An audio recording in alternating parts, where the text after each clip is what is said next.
ಮಾತಾಡಬೇಕಾಗಿ ನಾನು ತಿಳಿಸುತ್ತೇನೆ.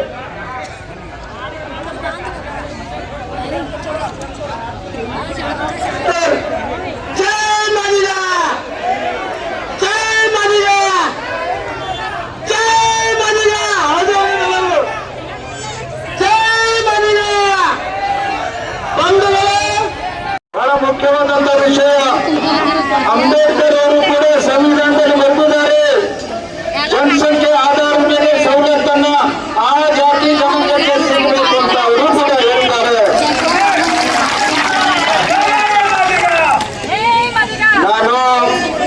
ನಾನು ಈ ಸರ್ಕಾರಕ್ಕೆ ನಾನು ಪ್ರಶ್ನೆ ಮಾಡ್ಬೇಕಾಗ್ತದೆ, ನಿಮ್ಮ ಮನ್ಸು ಅದಾನ ಅದು ಹೋದ್ರು ಮೊದಲ ನೀವು ಮಾಡೋ ಮನ್ಸು ಅದಾನ ಸುಮ್ ಕಾಟಾಚಾರ ಮಾಡ್ಲಿಕ್ಕೆ. ನಾನು ಯಾಕೆ ಇದನ್ನ ಹೇಳ್ತಾ ಇದ್ದೀನಿ ಅಂದ್ರೆ, ಜಸ್ಟಿಸ್ ನಾಗಮೋಹನ್ ದಾಸ್ ಅವರು ನಾನು ಬಸವ ಕಲ್ಯಾಣದಲ್ಲಿ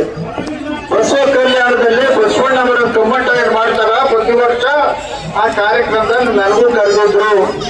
4 ಮಾನ್ಯರನ್ನ ಸನ್ಮಾನ ಮಾಡ್ಲಿಕ್ಕೆ ಅಂತ ಕರೆದಿದ್ದು. ಈಗಾಗಲೇ ಸಿದ್ದರಾಮಯ್ಯನವ್ರು ಹೇಳಿ ಒಂದ್ 2-2.5 ತಿಂಗಳಾಗಿತ್ತು. ಏನಂತ 2 ತಿಂಗಳೊಳಗೆ ವರದಿ ಕೊಟ್ಟು ಬಿಡ್ತಾರಂತ. ಏನ್ರಿ 2 ತಿಂಗಳೊಳಗೆ ವರದಿ ಕೊಟ್ಟು ಬಿಡ್ತಾರಂತ ಸಿದ್ದರಾಮಯ್ಯನವ್ರು ಹೇಳಿದ್ರು. ನಾನು ಅವ್ರು ಜಸ್ಟಿಸ್ ನಾಗಮೋಹನ್ ದಾಸ್ ಸಾಹೇಬ್ರಿಗೆ ನಾನು ಕೇಳಿದೆ, ಸರ್ ಮತ್ತು ಸಿಎಂ ಅವ್ರು ಹೆಂಗ್ ಹೇಳಿದಾರ, ಮತ್ 2 ತಿಂಗಳು 2 ತಿಂಗಳು ಕೊಡ್ಬೇಕಂತ ನಮ್ಗೆ ಆದೇಶ ಮಾಡ್ಯಾರ. ಅವ್ರು ಏನ್ ಹೇಳಿದ್ರು ಗೊತ್ತಾ, ನನ್ಗೆ ಆಶ್ಚರ್ಯ ಆಗಿದ್ದು ಏನಂತಂದ್ರ, ನನಗೆ ಅಧ್ಯಕ್ಷ ಮಾಡಿದ್ದೆ ಆರ್ಡರ್ ಇನ್ನೂ ನನಗೆ ಬಂದಿಲ್ಲ ಅಂತ ಹೇಳಿದ್ರು ಅವರು. ಅವರಿಗೆ ಈ ಸಮಿತಿಗೆ ನೀವು ಅಧ್ಯಕ್ಷ ಇದ್ರಿ ಅಂತಂದ್ರೆ ಅವರಲ್ಲಿ ಹೇಳ್ಯಾರ ಆದೇಶ ಬರ್ಬೇಕಲ್ಲ, ಆ ಆದೇಶ ಏನ ಕೊಟ್ಟಿಲ್ಲ ಅಂತ ಹೇಳಿದ್ರು. ಅಂದ್ರೆ ಏನ್ ತೋರಿಸ್ಕೊಡ್ತದ, ಸುಮ್ 2 ತಿಂಗಳು ಮಾಡ್ತೇವೆ ಅಂತ ಹೇಳೋದು, 3 ತಿಂಗಳು ಮಾಡ್ತೇವೆ ಅಂತ ಹೇಳೋದು. ಯಾಕೆ ಮಾಡಿಲ್ಲ ಮನುಷ್ಯತನ ಇಲ್ಲೂ. ಆಮೇಲೆ ಮೊನ್ನೆ ವರದಿ ಕೊಡೋರಿದ್ರು, ವರದಿ ಕೊಟ್ಟರು ನನ್ಗೇನದು ಪಕ್ಕ ಅದ ಪೂರ್ಣ ಅದ ಅಂತ ಅನ್ಸಲ್ಲ.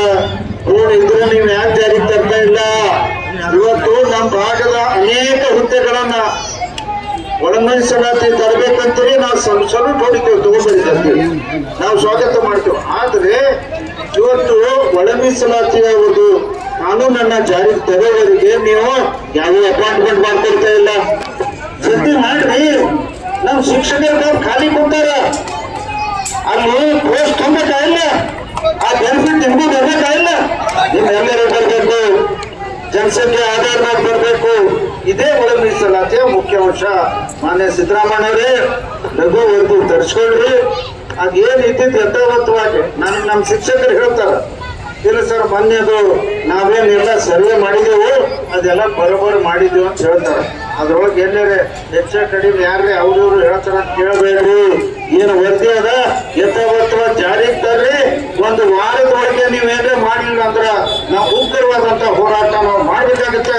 ನಾವೆಲ್ಲರೂ ಅಂತ ಅಂತ ಘೋಷಣೆ ಮಾತನ್ನ ಈ ಸಂದರ್ಭದಲ್ಲಿ ಹೇಳ್ಬಯಸಿದ್ದೀನಿ. ಇದಕ್ಕಿಂತ ಹೆಚ್ಚಿಗೆ ನಾನು ಹೇಳೋದು ಅಗತ್ಯ ಇಲ್ಲ.